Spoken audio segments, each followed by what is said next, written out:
বাংলাদেশ দাঁড়িয়ে এক সন্ধিক্ষণে নতুন প্রত্যাশায় দরজায় কড়া নাড়ছে ত্রয়োদশ জাতীয় সংসদ নির্বাচন। বদলের হাওয়া নিয়ে আসছেন লাখো তরুণ। প্রথমবারের মতো যারা পা রাখছেন ভোটের ময়দানে তারা শুধু ভোটারই নন, হতে পারেন গেম চেঞ্জারও।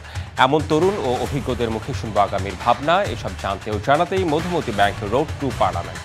আপনাদের সাথে আছি রেদওয়ান আহমেদ। দর্শক, আজ আলোচনা করব জামালপুর 1, 2, 3, 4 ও 5 সংসদীয় আসন নিয়ে। জানবো তরুণ ও সাধারণ মানুষের কথা। রোড টু পার্লামেন্ট আজ জামালপুর সংসদীয় আসন 1, 2, 3, 4 ও 5 নিয়ে আলোচনা করব। জামালপুর জেলা সংসদীয় আসন 138 নিয়ে কথা বলবো। আমরা একটু দেখে নিতে চাই 1991 থেকে 2008 সাল পর্যন্ত যেসব নির্বাচনী বছর, সেসব নির্বাচনী বছরে আসলে জামালপুরের এই 5টি আসনে নির্বাচনের ফলাফল কি সে সম্পর্কে আমরা একটু জানবো। আমরা একটু জামালপুর 1 আসন নিয়ে একটু কথা বলতে চাই। জামালপুর 1 আসনে আমরা 1991 সালে দেখতে পাচ্ছি সংসদীয় আসন 138। এখানে আবুল কালাম আজাদ বিএনপি প্রার্থী, তিনি পেয়েছেন 38,726 এবং প্রাপ্ত ভোটের সংখ্যা, মোট প্রাপ্ত ভোটের সংখ্যা নৌকা মার্কা থেকে। এবং আমি একটু বিএনপির এখান থেকে বলতে চাই, বিএনপির আব্দুল আজিজ 25,567। বিএনপি থেকে সে সময় আসলে আওয়ামী লীগ জয়ী হয়েছিল জামালপুর 1 আসনে, সেটা হচ্ছে 1991 সালে। আমরা একটু পরবর্তী বছরে যেতে চাই। পরবর্তী নির্বাচনী বছর হচ্ছে 1996 সাল এবং সংসদীয় আসন 138। আমরা নৌকা প্রতীকে আবুল কালাম আজাদ এখানে পেয়েছে 46,722 ভোট এবং বিএনপি এখানে লাঙ্গল থেকে সে সময় আসলে বিএনপি থেকে কাছাকাছি যিনি প্রতিদ্বন্দ্বী ছিলেন লাঙ্গল থেকে MS আত্তার, উনি পেয়েছেন 29,341 ভোট। সে সময়ে জাতীয় পার্টির বেশ প্রভাব ছিল, বোঝা যাচ্ছে জামালপুর 1 আসনে। আমরা 1996 দেখলাম, এবার পরবর্তী বছর চলে যেতে চাই নির্বাচনী বছর 2001 এবং সংসদীয় আসন 138। জামালপুর 1 আসনে প্রাপ্ত ভোট 93,616। বিএনপি থেকে 2001 সালে এই আসন থেকে বিএনপি জিতেছে এবং রশিদুজ্জামান মিল্লাত এই আসনটিতে জয়ী হয়েছিলেন এবং কাছাকাছি প্রতিদ্বন্দ্বী ছিলেন নৌকা মার্কা থেকে আওয়ামী লীগের আবুল কালাম আজাদ, তিনি পেয়েছিলেন 73,959 ভোট। সংসদীয় আসন 138।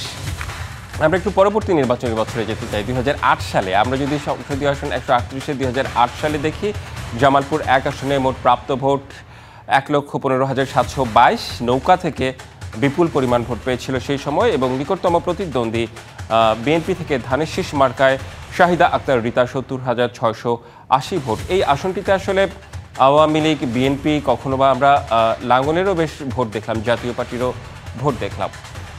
আমরা অর্থাৎ 1991 থেকে 2008 সাল পর্যন্ত যে নির্বাচনী বছরের প্রাপ্ত ফলাফল, সেই প্রাপ্ত ফলাফল আমরা দেখলাম।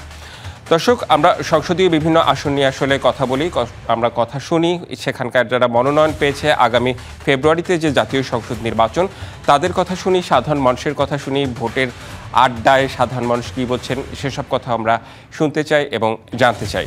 আমরা একটু নির্বাচনী বছর 1991 সালে সংসদীয় আসন 139-এ একটু আসতে চাই। জামালপুর 2-এ রাশেদ মোশাররফ, ওনার প্রাপ্ত ভোটের সংখ্যা 33,919।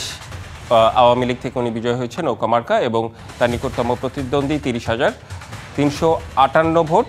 বিএনপি থেকে সুলতান মাহমুদ বাবু, আসলে খুবই অল্প ভোটের ব্যবধানে, 3,000 ভোটের ব্যবধানে সে সময় আসলে নৌকা জিতেছিল 1991 সালে। আমরা একটু পরবর্তী নির্বাচনী বছরে যেতে চাই 1996 সংসদীয় আসন সংসদীয় আসন 139 জামালপুর 2 আসন। আমরা একটু প্রাপ্ত ভোট আমরা দেখতে চাই। সেই সময়ে 41,816 রাশেদ মোশাররফ আওয়ামী লীগ থেকে পেয়েছে এবং বিএনপি থেকে 36,344 সুলতান মাহমুদ বাবু পেয়েছেন। অর্থাৎ এখানেও খুব বেশি ভোটের ব্যবধান না, অল্প কিছু ভোটের ব্যবধানে আওয়ামী লীগ জয়ী হয়েছে। আমরা জামালপুর 2 আসনের চিত্রটি লক্ষ্য করলাম।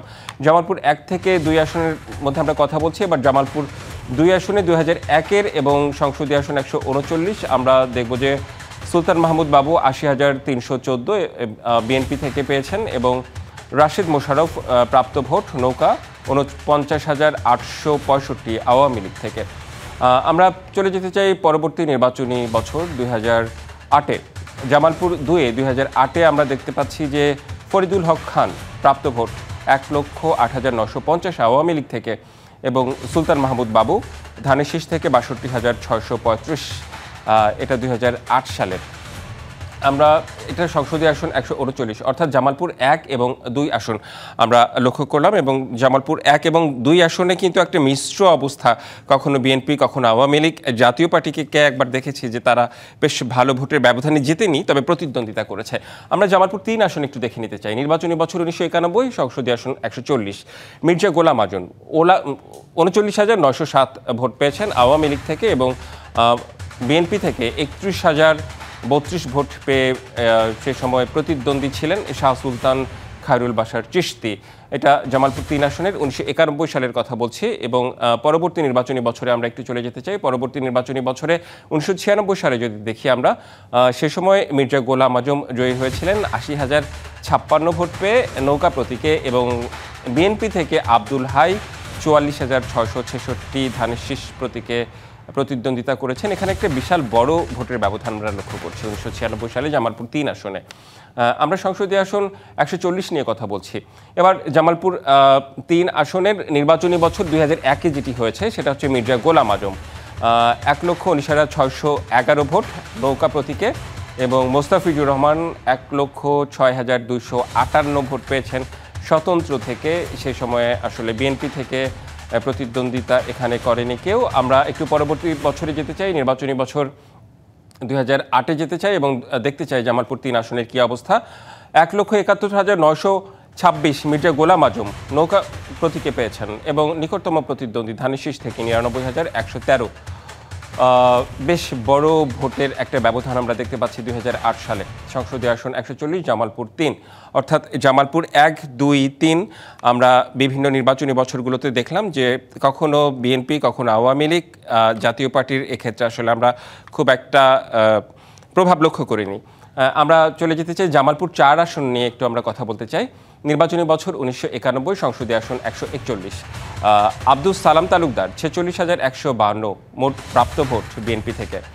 এখানে বিএনপি 1991 জিতেছিল এবং মতিউর রহমান 33,611 আওয়ামী লীগ থেকে জিতেছিল। এটা জামালপুর 4 আসনের 1991-এর কথা বলছি এবং পরবর্তী নির্বাচনী বছর 1996। আমরা এই 1996 জামালপুর 4 আসনে যদি দেখি তাহলে এখানে নৌকা জিতেছিল সে সময় 63,679 মাওলানা নুরুল ইসলাম এবং বিএনপি থেকে আব্দুস সালাম তালুকদার পেয়েছেন 55,669 ভোট। আমরা একটু পরবর্তী নির্বাচনী বছরে চলে যেতে চাই। 2001 সালে জামালপুর প্রাপ্ত ভোট 89,414 বিএনপি। এ সময় বিএনপি জিতেছিল মেজর জেনারেল অবসরপ্রাপ্ত আনোয়ার তালুকদার এবং নৌকা থেকে কাছাকাছি প্রতিদ্বন্দ্বী ছিলেন মাওলানা নুরুল ইসলাম 70,062 ভোট নৌকা প্রতীকে, অর্থাৎ আওয়ামী লীগ থেকে তিনি কাছাকাছি প্রতিদ্বন্দ্বী ছিলেন 2001 সালে।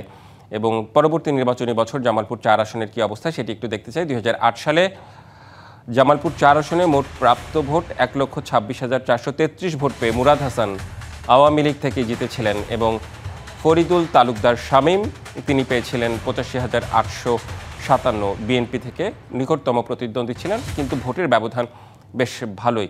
আমরা জামালপুর 4 আসনও দেখলাম, অর্থাৎ জামালপুরে মোট 5টি আসন, তার মধ্যে 1, 2, 3, 4 দেখলাম। একটি বিষয় লক্ষ্য করা যাচ্ছে, যে বছর যেই দল সরকার গঠন করেছে সেই বছরই জামালপুরে সেই দল বিজয়ী হয়েছে। যে বছর আওয়ামী লীগ সরকার গঠন করেছে সে বছর আওয়ামী লীগ, যে বছর বিএনপি মানে যেই নির্বাচনী বছরে বিএনপি সরকার গঠন করেছে সেই নির্বাচনী বছরে বিএনপি জিতেছে, আমরা ম্যাক্সিমাম ক্ষেত্রে লক্ষ্য করছি। আমরা একটু জামালপুর 5 আসনটি ঘুরে দেখতে চাই। নির্বাচনী বছর 1991 সাল, সংসদীয় আসন 142। আমরা দেখতে পাচ্ছি জামালপুর 5 আসনে 1991 সালে জিতেছিলেন সিরাজুল হক 70,392 ভোট পেয়ে বিএনপি ধানের শীষ মার্কায় উনি জিতেছিলেন এবং নিকটতম প্রতিদ্বন্দ্বী ছিলেন 65,320 মেজর জেনারেল অবসরপ্রাপ্ত খলিলুর রহমান আওয়ামী লীগ থেকে নৌকা প্রতীকে। ভোটের ব্যবধান খুব একটা বেশি না, 5,000-এর কাছাকাছি। আমরা একটু নির্বাচনী বছর 1991 দেখলাম। 1996 সাল দেখি জামালপুর 5 আসনের কী অবস্থা।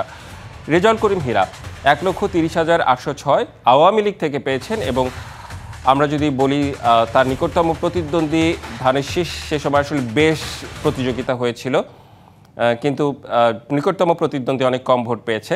আমরা দেখছি যে সিরাজুল হক সে সময় জামালপুর 5 আসনে 77,865 ভোট পেয়ে অর্থাৎ ধানের শীষ প্রতীকে নির্বাচন করেছিলেন।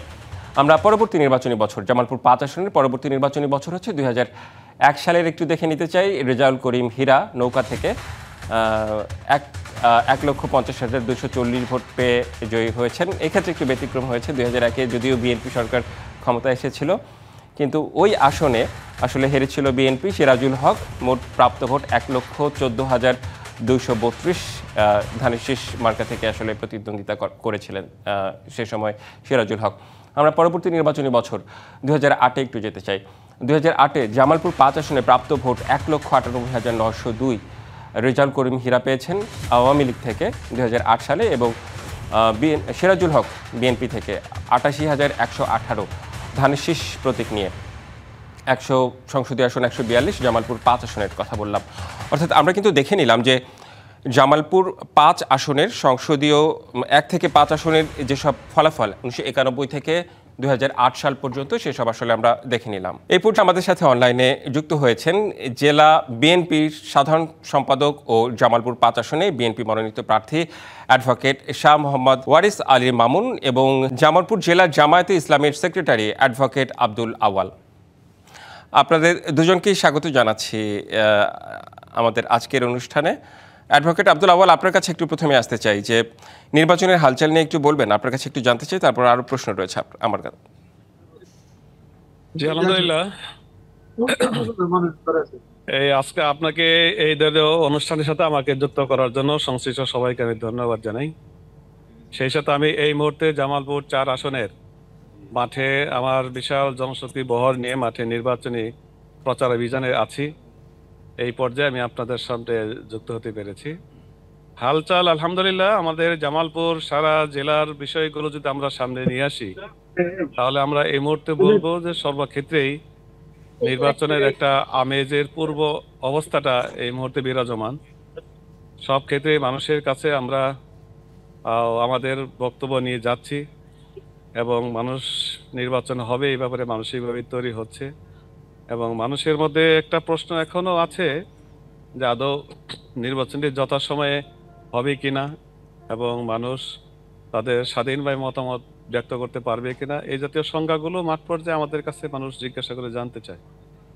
আমরা আলহামদুলিল্লাহ মানুষকে অত্যন্ত আশ্বস্ত করেছি যে সরকার নির্বাচনের ব্যাপারে অত্যন্ত দৃঢ় এবং কঠোর। স্বাধীনভাবে মতাধিকার মত প্রকাশের সুযোগ সরকারের পক্ষ থেকে করা হবে। আর আমরা সব রাজনৈতিক দলগুলো তো জনগণের পাশে আছি। আমরা আমাদের জায়গা থেকে মানুষ যাতে ভোটাধিকার প্রয়োগ করতে পারে সেই চেষ্টা আমরা করব। তো এই পর্যায়ে মাঠ পর্যায়ে সর্বক্ষেত্রে নির্বাচনের আমেজ, ওই চা স্টল থেকে শুরু করে সাধারণ কৃষক, রিক্সা চালক, ভ্যান চালক এবং কৃষিজীবী, সাধারণ শ্রমিক, মেহনতি মানুষ, সবার মধ্যে একটা আকাঙ্ক্ষা যে যারা যেন একটা নির্বাচনে যেন তাদের ভোটটা দিতে পারে, এই প্রত্যাশা সবার মাঝে আছে। জি, আপনার আসলে আমরা অডিও পাচ্ছি কিন্তু আসলে ভিডিও পাচ্ছি না, হতে পারে ওখানে নেটের সমস্যা, নেটওয়ার্ক সমস্যা। আমি একটু জেলা বিএনপি সাধারণ সম্পাদক ও বিএনপি মনোনীত প্রার্থী জামালপুর 5 আসনের আমি একটু আপনার কাছে আসতে চাই। আপনি একটু বলবেন যে হচ্ছে সেখানকার নির্বাচনী পরিস্থিতি কি অবস্থা, সামগ্রিকভাবে আপনাদের প্রস্তুতি কেমন? না, আলহামদুলিল্লাহ। আমি প্রথমেই আমার প্রিয় দল বিএনপির পক্ষ থেকে যারা দেখছেন শুনছেন সকলকে সালাম জানাচ্ছি, শুভেচ্ছা জানাচ্ছি। আসলে এই নির্বাচনটা দীর্ঘদিনের বাংলাদেশের মানুষের প্রতীক্ষিত নির্বাচন। গত 17 বছর বাংলাদেশের মানুষ জাতীয় নির্বাচন, স্থানীয় নির্বাচন, কোনো নির্বাচনে তাদের ভোটাধিকার প্রয়োগ করতে পারে নাই। যে কারণে ভোট নিয়ে মানুষের মধ্যে একটা চরম আকাঙ্ক্ষা আছে, যেটির প্রতিফলন করতে যাচ্ছে আগামী ফেব্রুয়ারি 2026 সালের নির্বাচনে। যে কারণে মানুষের মধ্যে ব্যাপক উৎসাহ রয়েছে। আমরা নির্বাচনী মাঠে কাজ করছি, মানুষের ব্যাপক সাড়া পাচ্ছি। এবং এইখানে যেটি বাস্তবতা যে 17 বছর মানুষ একদিকে ভোট দিতে পারে নাই, আর এইদিকে নানাভাবে চরম জুলুম, নির্যাতন, অত্যাচারের শিকার হয়েছে। সব মিলিয়ে এই নির্বাচনটিকে বাংলাদেশের মানুষ, একই সাথে জামালপুরের মানুষ পজিটিভলি নিচ্ছে এবং তারা উৎসব মুখর পরিবেশের মধ্য দিয়ে এই নির্বাচনে তারা অংশগ্রহণ করতে চায়, যেটি আমরা ভোটের মাঠে মানুষের মাঝে দেখছি। আমরা এই নির্বাচনকে সামনে রেখে ইতিমধ্যে বিভিন্ন পেশা শ্রেণীর মানুষ সহ আমরা মাঠে ময়দানে সাধারণ মানুষের কাছে যাচ্ছি, বিভিন্ন শ্রেণীর মানুষের কাছে যাচ্ছি। আমরা তাদের মধ্যে ব্যাপক সাড়া পাচ্ছি এবং ব্যাপক উৎসাহ পাচ্ছি। আমরা মনে করি যে এই নির্বাচনটি এখন পর্যন্ত একটি সুষ্ঠু সুন্দর পরিবেশের দিকে আমরা দাবিত হচ্ছি।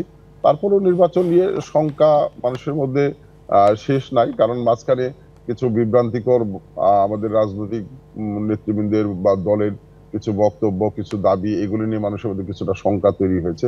একই সাথে পতিত স্বৈরাচার যারা তারা নির্বাচনকে বানচাল করার চেষ্টা করবে, এটা মানুষের মধ্যে একটা শঙ্কা আছে, যে কারণে একেবারে শঙ্কা মুক্ত না। তারপরে এখন নির্বাচনী আমেজ বইছে, সারা দেশের মানুষ নির্বাচনের দিকে, জামালপুরের মানুষের নির্বাচনের দিকে। হ্যাঁ, জামায়াতে ইসলামের মানে জামায়াতে ইসলামীকে কি প্রতিদ্বন্দ্বী মনে করছেন আপনার আসনটিতে? না, আমরা সকলকেই প্রতিদ্বন্দ্বী মনে করি। যারা নির্বাচনে অংশগ্রহণ করবে তারা আমরা তাদের সকলকেই প্রতিদ্বন্দ্বী মনে করি। কিন্তু আমরা যেটি মনে করি যে বিএনপি একমাত্র দল যারা গত 17 বছর ফ্যাসিস্টের বিরুদ্ধে, স্বৈরাচারের বিরুদ্ধে একনিষ্ঠভাবে সংগ্রাম চালিয়ে গেছে। এই সংগ্রামে আমাদের বিএনপি নেতাকর্মী সবচেয়ে হত্যা, গুম, বেশি বেশি খুনের শিকার হয়েছে। আমাদের নেতাকর্মী সবচেয়ে বেশি জুলুম নির্যাতনের শিকার হয়েছে। আমাদের নেতাকর্মী সবচেয়ে জেল, হামলা এবং সবচেয়ে মিথ্যা মামলার বেশি শিকার হয়েছে। তারপরেও বিএনপি গত 17 বছর রাজপথে সরব উপস্থিতি ছিল জনগণের দাবি দেওয়া নিয়ে। যে কারণে আমরা মনে করি যে আজকে বাংলাদেশের রাজনৈতিক অবস্থানে বা ভোটের যুদ্ধে বিএনপি বলতে গেলে আমরা বলবো একক অবস্থানে রয়েছে। এখানে জামাত ইসলামকে আমরা খাটো করে দেখি না, যেহেতু তারা প্রতিদ্বন্দ্বী দল এবং তারা প্রতিদ্বন্দ্বী অংশগ্রহণ করছে, বা অন্য যারা অংশগ্রহণ করছে তাদেরকেও আমরা খাটো করে দেখি না। কিন্তু বিএনপি একটি ভিত্তি একদম তৃণমূলে রয়েছে, এবং গত আন্দোলন সংগ্রামে বিএনপি অংশগ্রহণ করার কারণে আমরা মনে করি যে বিএনপি জনগণের মধ্যে আছে, জনগণের প্রিয় দল, এবং জনগণ বিএনপিকে নিয়ে ভাবছে বলে আমরা মনে করি। জি, আপনার কাছে আমি আবারও ফিরবো। আমি একটু অ্যাডভোকেট আব্দুল আওয়াল আপনার কাছে একটু আসতে চাই। আমি 1991 থেকে 2008 সাল পর্যন্ত আমরা বিভিন্ন পরিসংখ্যান দেখলাম ভোটের। এই জামায়াতে ইসলামের একটু কথা বলবেন? আপনারা তো বিভিন্ন সময়ে নির্বাচনে অংশ নিয়েছেন। আমি জামায়াতে ইসলামের কখনো সেই আসন মানে ওই আসনে আমি কখনো লক্ষ্য করিনি জামায়াতে ইসলাম জিতেছে, জামায়াতে ইসলামের প্রভাব, ভোটের সংখ্যা। মানে আপনার কাছ থেকে একটু জানতে চাই যে এবার তাহলে আসলে জামায়াতে ইসলামী কিভাবে প্রতিদ্বন্দ্বিতা করবে সেই আসনে? জি, আপনাকে ধন্যবাদ। আপনি যে পরিসংখ্যানটা আমাদের সামনে দিয়ে আসছিলেন, এই পরিসংখ্যানের বিবেচনায় হয়তো মনে হবে যে আমরা হয়তোবা হিসাবের মধ্যে নাই, এটা আপনার ধারণা হতে পারে। এটা বিভিন্ন প্রেক্ষাপট ছিল। কারণ কোনো একটু 2001 সালে আমরা তো মূলত 4 দলের জোটের সাথে নির্বাচন অংশগ্রহণ করেছিলাম। আর 1996 সালে যদিও আমি একজন প্রার্থী ছিলাম, সালাম তালুকদার এবং মাওলানা নুরুল ইসলামের সাথে আমি একজন প্রার্থী ছিলাম আমার এই আসনে, এবং অপর আসনেও কিছু কিছু জায়গায় আমাদের প্রার্থী ছিল। কিন্তু 1996 আর 2026 এই যে মাঝখানে যে বিশাল ব্যবধান, এই ব্যবধানের মধ্যে আমরা মনে করি যে আমাদের এই ক্ষেত্রে একটা উল্লেখযোগ্য একটা অগ্রগতি আমাদের লক্ষ্য সাধিত হয়েছে। কারণ জাতীয় রাজনৈতিক বিভিন্ন ইস্যুতে আজকে জামায়াত ইসলামী তার যে অবস্থান, এবং জামায়াত ইসলামী 2004 সালেও জোট সরকারের সাথে অংশগ্রহণ করার মাধ্যমে যে সরকারের একটা অংশীদারিত্ব হওয়ার জায়গায় তারা যে সততা সৃষ্টি করতে পেরেছে, এবং বিগত 15 বছর স্বৈরাচার এই ফ্যাসিস্ট আন্দোলনে আমাদের যে ত্যাগ এবং কোরবানি এবং অন্যায়ের কাছে আমাদের জীবন যারা আমাদের নেতৃবৃন্দ দিয়েছেন, আপোষ করেন নাই, এই আপোষহীন যে মনোভাব, এবং জাতীয় জীবনের প্রতিটি ক্ষেত্রে এবং প্রতিটি ইস্যুতে আমরা দলীয় সংকীর্ণতার বাইরে গিয়ে দেশের মানুষের স্বার্থে যে আমরা অবস্থানগুলো নিয়েছি, এই ক্ষেত্রে এই মুহূর্তে আমরা সরজমিনে যেভাবে মানুষের যে ভালোবাসা, মানুষের হৃদয় মনে যে আমাদের স্থান যেভাবে জায়গা দখল করে নিয়েছে, সেটা অভাবিত, সেটা আমাদের কল্পনার বাইরে। তার মানে আপনি বলছেন যে মানুষ ধীরে ধীরে আসলে জামায়াতে ইসলামীকে গ্রহণ করেছে এবং জামায়াতে ইসলামীকে সমর্থন করবে এমন একটা পরিবেশ তৈরি হয়েছে। যে নিশ্চয়ই আমি অ্যাডভোকেট শাহ মোহাম্মদ ওয়ারিস আলী মামুন একটু আবারও আপনার কাছে আসতে চাই যে বিএনপির 31 দফা নিয়ে আমরা জানি আপনারা আসলে তৃণমূলে বিএনপির 31 দফা কি পৌঁছে দিচ্ছেন, কিভাবে কাজ করছেন আসলে নির্বাচনকে ঘিরে এই 31 দফা কিভাবে পৌঁছে দিচ্ছেন মানুষের মাঝে?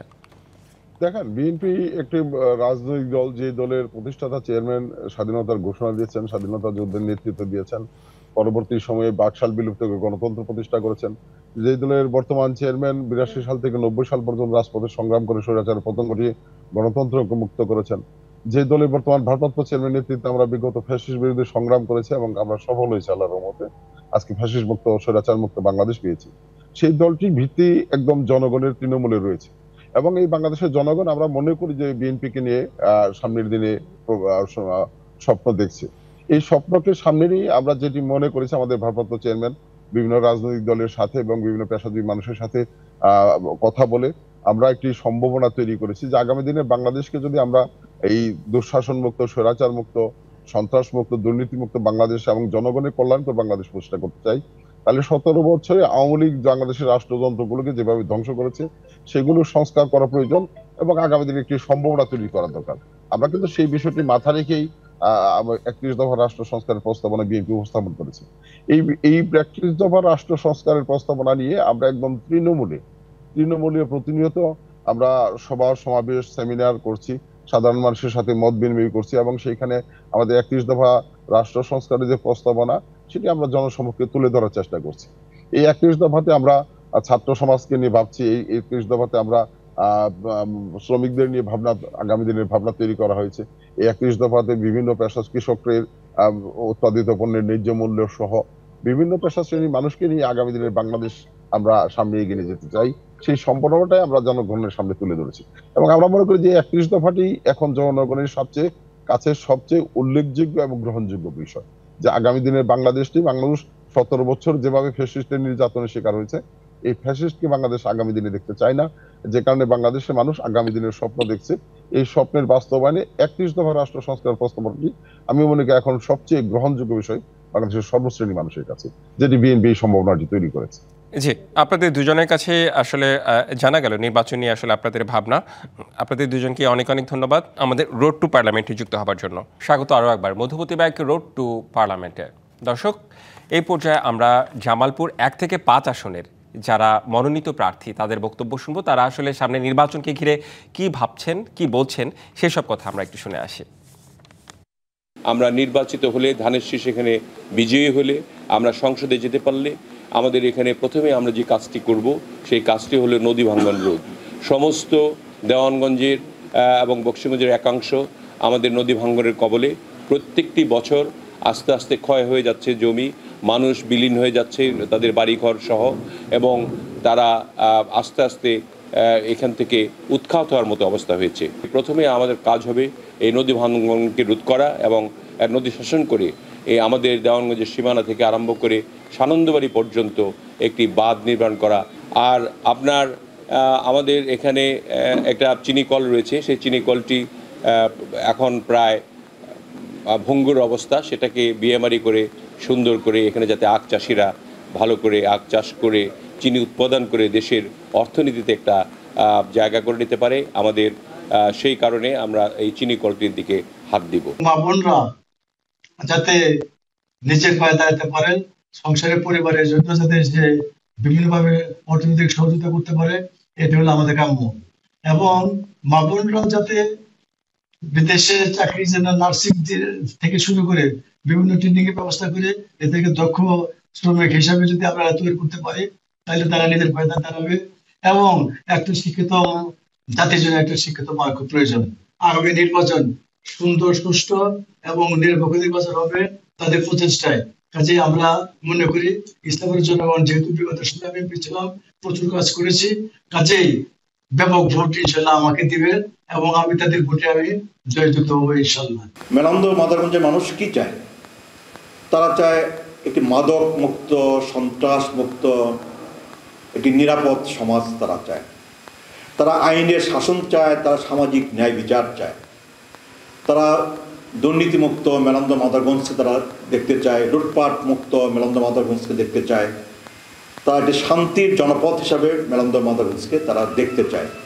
মেলান্দ মাদারগঞ্জের মানুষ, তারা মেলান্দ মাদারগঞ্জটাকে বদলাতে চায়। আল্লাহ পাক যদি আমাকে এমপি নির্বাচিত করেন, এই যে মেলান্দ মাদারগঞ্জের মানুষের যে প্রত্যাশা, যে স্বপ্ন, যে নতুন মেলান্দ, নতুন মাদারগঞ্জটাকে বদলে দেওয়ার যে আকাঙ্ক্ষা, এই আকাঙ্ক্ষাটা পূরণ করাই হবে আমার প্রধান কাজ, আমার প্রধান লক্ষ্য। এখানে ক্রীড়াঙ্গনকে আমরা সচল করছি একটি মাদকমুক্ত জামালপুর প্রতিষ্ঠার জন্য, এবং এখানে এটা অস্বীকার করার সুযোগ নাই যে শিক্ষার ক্ষেত্রে আমাদের জামালপুরে এখনও অনেকটা আমরা পিছিয়ে রয়েছি। আমরা এখানে কর্মসংস্থানের অভাব রয়েছে। আমরা আশাবাদী যদি আল্লাহ কবুল করে আমি এমপি হতে পারি, আগামী দিনে জামালপুরে নতুন নতুন কর্মসংস্থান তৈরি করা, এখানে তরুণ যুবকদের কর্মের ব্যবস্থা করা, তাদেরকে প্রশিক্ষণ দিয়ে, ঋণ দিয়ে আত্মকর্মসংস্থানের সাথে সম্পৃক্ত করা। মূলত আমরা যুব সমাজ, তরুণ সমাজকে আগামী দিনে মাদকমুক্ত জামালপুরের উন্নয়নের সাথে, সম্প্রীতির সাথে এবং উপার্জনের সাথে সম্পৃক্ত করে আমরা সকলকে নিয়ে জামালপুরকে সামনে এগিয়ে যেতে চাই। আমাদের দেশের বিপুল সংখ্যক মানুষ আছে, সেই মানুষগুলোকে জনশক্তিকে সত্যিকারের জনসম্পদে পরিণত করার জন্য মানবিক উন্নয়ন এবং শিক্ষার উন্নয়ন সহ যাবতীয় পরিকল্পনা আমরা গ্রহণ করছি। নারী সমাজ, মহিলা সমাজ আমাদের একটি গুরুত্বপূর্ণ অংশ। তারা যাতে এই সমাজে অত্যন্ত গুরুত্বপূর্ণ ভূমিকা রাখতে পারে, তার জন্যে তাদেরকে ভদ্রতা, শালীনতার মধ্য থেকে যে সমস্ত পেশা এবং কর্মে নিয়োজিত করা সম্ভব এবং যেগুলো দিয়ে বাংলাদেশের উন্নয়ন সম্ভব, সেগুলো করার জন্য আমরা বিভিন্নমুখী পরিকল্পনা নিচ্ছি এবং আমরা আশা করি পুরুষের পাশাপাশি আমাদের এই এলাকার মহিলারা অত্যন্ত গুরুত্বপূর্ণ ভূমিকা রাখবেন এবং একটি নতুন দেওয়ানগঞ্জ, বকশীগঞ্জ তথা নতুন বাংলাদেশ গড়ার ক্ষেত্রে তাদের অনবদ্য ভূমিকা থাকবে, বলিষ্ঠ ভূমিকা থাকবে। সারা দেশে আলহামদুলিল্লাহ আমাদের পক্ষে গণজোয়ার তৈরি হয়েছে। বিশ্ববিদ্যালয়ের নির্বাচনে এই দেশের বুদ্ধিদীপ্ত ছাত্র যারা, তারা ইসলাম এবং ইনসাফের পক্ষে রায় দিয়েছে, সেটার প্রভাব জাতীয়ভাবে পড়েছে। এবং আমরা এখন যেখানেই যাচ্ছি জনগণ আমাদের এ কথাই বলছে যে এবার আপনাদেরকে ইনশাল্লাহ আমরা গ্রহণ করবো। এই জন্য জয়ের ব্যাপারে আমরা শতভাগ আশাবাদী, ইনশাল্লাহ আমাদেরই জয় হবে। এবং ইসলামপুরে শুধু নয়, আমরা আশা করছি সারা দেশে আমাদের বিজয় হবে এবং জামাত ইসলামের নেতৃত্বে একটা ইসলামী সরকারি গঠন হবে ইনশাল্লাহ। জনগণ এটি এখন চাচ্ছে। আজকে যে তরুণ সমাজ আছে এবং যাদের কোনো চাকরি নেই, তাদেরকে আমরা চাকরির ব্যবস্থা করব। এই বাংলাদেশকে বিনির্মাণের জন্য যত প্রকার চ্যালেঞ্জ আছে উনি হাতে নিয়েছেন। তার মধ্যে প্রথম আমাদের চ্যালেঞ্জ হচ্ছে দুর্নীতিমুক্ত, দ্বিতীয় চ্যালেঞ্জ হচ্ছে আমরা আজকের এই গুণে ধরা শিক্ষা সমাজ, এই অঙ্গনকে আমরা ঢেলে সাজাবো। আমরা শিক্ষার সকল ক্ষেত্রে আধুনিকায়নতা আমরা ফিরে আনবো। আমরা মনে করি মানুষগুলো সিদ্ধান্ত গ্রহণ করার ক্ষেত্রে কোনো ভুল করবে না। আর আমরা জামাত ইসলামীর প্রতি মানুষের যে ভালোবাসা এবং আমাদের যে অঙ্গীকার এবং আমাদের যে ঐতিহ্য, বিগত দীর্ঘ আন্দোলনের যে সংগ্রাম, আমাদের প্রতি যে ধরনের জুলুম করা হয়েছিল তার কারণে মানুষের মধ্যে ব্যাপক ধরনের একটা সহানুভূতি, সব মিলিয়েই আমরা দেখতে পাচ্ছি যে আমরা যথেষ্ট পরিমাণ আশাবাদী হতে পারছি। জামালপুর 1 থেকে 5 আসনে যারা প্রতিদ্বন্দ্বিতা করবেন আগামী নির্বাচনে, তাদের কথা শুনছিলাম। তারা বলছিলেন তাদের প্রতিশ্রুতির কথা, তাদের ভাবনার কথা। আর লক্ষ লক্ষ তরুণ প্রথমবারের মতো যারা পা রাখছেন ভোটের ময়দানে, তারা শুধু ভোটারই নন, হতে পারেন গেম চেঞ্জারও। আমার এবারের সেগমেন্ট তারুণ্যের ভোট, জেনে নেব নির্বাচন নিয়ে তারুণ্যের নানা ভাবনা, প্রত্যাশার কথা। প্রথমবারের মতো আমার নির্বাচনের অংশগ্রহণ করব। আমি চাইবো যে নির্বাচনটা যেন অনেক ভালোভাবে অনুষ্ঠিত হয়। আমি যাকে আমার পছন্দ, আমি আমার যোগ্য প্রার্থী, আমার যাকে মনে হয় আমি তাকে যেন ভোট দিতে পারি, তাকে যেন আমি নির্বাচিত করতে পারি এবং সে যেন আমাদের জামালপুরের যাবতীয় উন্নয়নমূলক কাজে সব কিছু উন্নয়ন করবে। গ্রামের অনেক মেয়ে আসছে যে অনেক তাড়াতাড়ি বিয়ে হয়ে যাচ্ছে, পড়াশোনা থেকে পিছিয়ে পড়ছে, তারা পড়াশোনার ক্ষেত্রে যেন তাদেরকে অগ্রাধিকার দেওয়া হয়, তাদেরকে সুযোগ সুবিধা বৃদ্ধি করা হয়। আসন্ন ত্রয়োদশ সংসদ নির্বাচনে আমি একজন তরুণ হিসেবে আমার প্রথম চাওয়া হলো বাংলাদেশের জিডিপি যেন অনেক বৃদ্ধি পায়। আমার এই হিসেবে আমার ভোট দেওয়ার জন্য সবার প্রতি আকর্ষণ এবং দৃষ্টি থাকবে যেন এমন একটি দলকে তারা নির্বাচিত করুক যেন তারা জনগণের কাছে যেতে পারে, জনসাধারণের সাথে মিশতে পারে, তাদের চাওয়া পাওয়া সম্পর্কে জানতে পারে এবং তাদের চাওয়া পাওয়া পূরণ করতে পারে। এটি আমার প্রথম এবং একমাত্র প্রত্যাশা।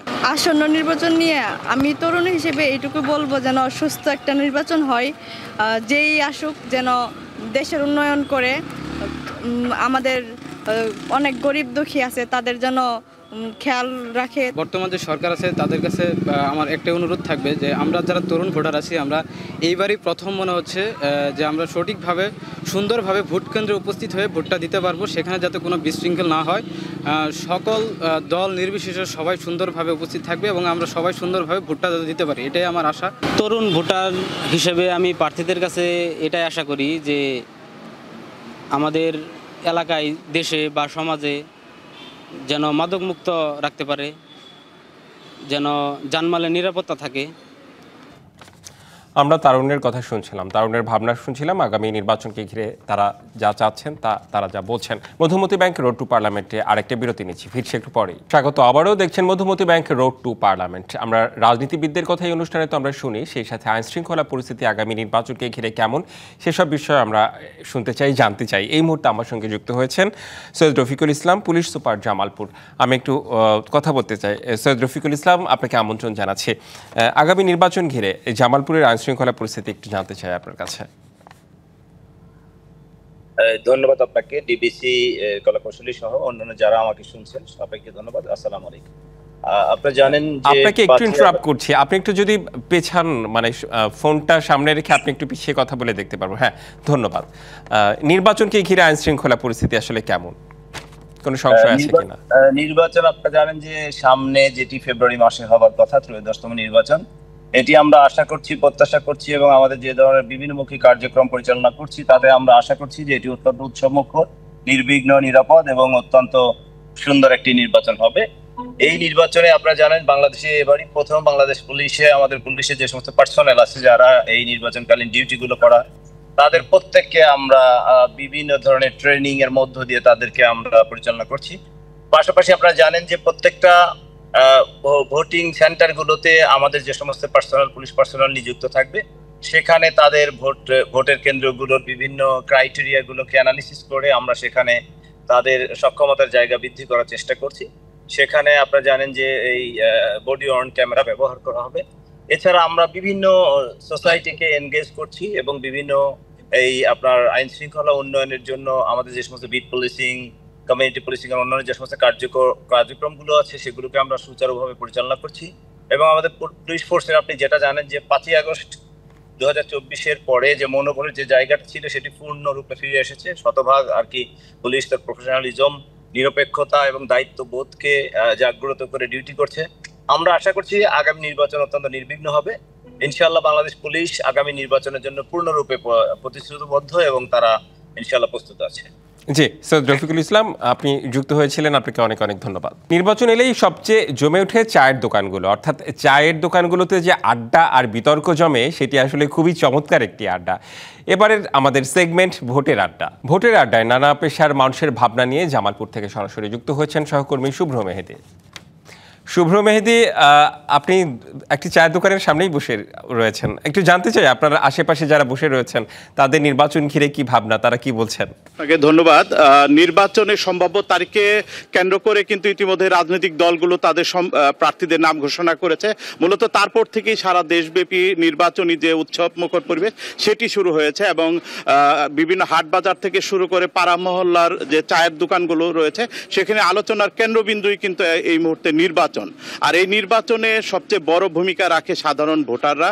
আর আমার সাথে এই মুহূর্তে রয়েছে কিছু তরুণ এবং বিভিন্ন ভোটাররা রয়েছে, তাদের কাছ থেকে আসলে জানার চেষ্টা করব যে সামনে তো নির্বাচন, সেই নির্বাচনে কেমন নির্বাচন আপনি প্রত্যাশা করছেন? আসলে নির্বাচন তো শুধু একটি আনুষ্ঠানিকতা নয়, এটি আমাদের ভবিষ্যৎ গড়ার জন্য একটি প্রধান হাতিয়ার। তো আমি মনে করি এই নির্বাচনটি স্বচ্ছতা এবং সুষ্ঠুতা ভিত্তিতেই হওয়া উচিত। এর পাশাপাশি আমরা যারা তরুণরা আছি, অনেক সময় আমরা অধিকাংশ একটা সংখ্যা দেখা যায় যারা নির্বাচনে স্বতঃস্ফূর্তভাবে অংশগ্রহণ করছে না, সেই অংশগ্রহণটা নিশ্চিত করা, পাশাপাশি যে সমস্ত প্রতিদ্বন্দ্বী যারা সৎ এবং যোগ্য হবে তাদেরকে ভোটাধিকারের মাধ্যমে নির্বাচিত করা এবং নারী প্রার্থীরা যাতে অনেক বেশি আরো প্রতিদ্বন্দ্বিতা করার সুযোগ পায় সেটিও নিশ্চিত করা। আমরা ইদানিং লক্ষ্য করি যে আমাদের সম্প্রতি যে সমস্ত দলগুলো নমিনেশন দিয়েছে সেখানে মানে খুবই কম সংখ্যক নারী প্রার্থীরা নমিনেশন পেয়েছেন। তো এটা আমাদের জন্য আসলে খুবই উদ্বেগের একটি বিষয়। আরেকটি বিষয় জানতে চাই যে নির্বাচন জনপ্রতিনিধি আসলে আপনি কেমন প্রত্যাশা করেন?